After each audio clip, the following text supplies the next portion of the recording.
2026ರ ಆರ್ಥಿಕ ವರ್ಷದಲ್ಲಿ ದೇಶದ ನೈಜ ಜಿಡಿಪಿ ದರ ಶೇಕಡ 7.4ರಷ್ಟು ಬೆಳೆಯುವ ಅಂದಾಜಿದೆ ಮತ್ತು 2027ರ ಹಣಕಾಸು ವರ್ಷದಲ್ಲಿ ಬೆಳವಣಿಗೆ ದರ ಶೇಕಡ 6.8ರಿಂದ 7.2ರ ನಡುವೆ ಇರುವ ಸಾಧ್ಯತೆ ಇದೆ ಎಂದು ಮುಖ್ಯ ಆರ್ಥಿಕ ಸಲಹೆಗಾರ ಡಾ ವಿ ಅನಂತ ನಾಗೇಶ್ವರನ್ ದೆಹಲಿಯಲ್ಲಿಂದು ಹೇಳಿದ್ದಾರೆ. ಹಣಕಾಸು ಸಚಿವೆ ನಿರ್ಮಲಾ ಸೀತಾರಾಮನ್ ಅವರು ಉಭಯ ಸದನಗಳಲ್ಲಿ ಇಂದು ಆರ್ಥಿಕ ಸಮೀಕ್ಷೆಯನ್ನು ಮಂಡಿಸಿದ ಹಿನ್ನೆಲೆಯಲ್ಲಿ ನಡೆದ ಸುದ್ದಿಗೋಷ್ಠಿಯಲ್ಲಿ ಡಾ ವಿ ಅನಂತ ನಾಗೇಶ್ವರನ್ ಕೋವಿಡ್ ಪೂರ್ವದ ನೈಜ ಜಿಡಿಪಿ ಬೆಳವಣಿಗೆ ಶೇಕಡ 6.4ರಷ್ಟಿತ್ತು. 2025ರಲ್ಲಿ ಅದು ಶೇಕಡ 6.5ರಷ್ಟು ತಲುಪಿತ್ತು.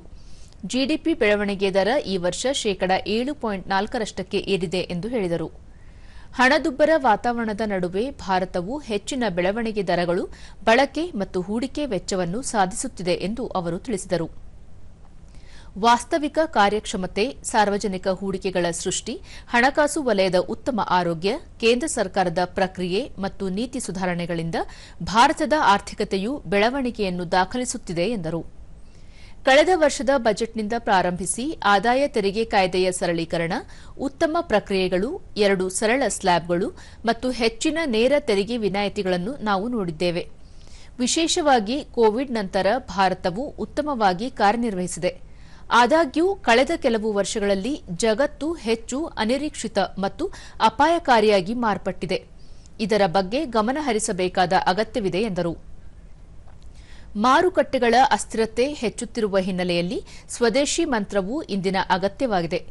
ಭಾರತವು ಅದನ್ನು ಅಳವಡಿಸಿಕೊಳ್ಳುವ ಮೂಲಕ ದಿಟ್ಟ ಹೆಜ್ಜೆಯನ್ನಿಡುತ್ತಿದೆ ಎಂದರು. COVID to 3.9% post-COVID as a percentage of GDP. And that is the reason why last year we got 3 credit rating upgrades, beginning with Morningstar DBRS in May, Standard & Poor in August, R&I investment ratings from Japan in September. And so we now have BBB from S&P, BBB plus from the other two, and also India's CARE Edge also rates Indian sovereign rating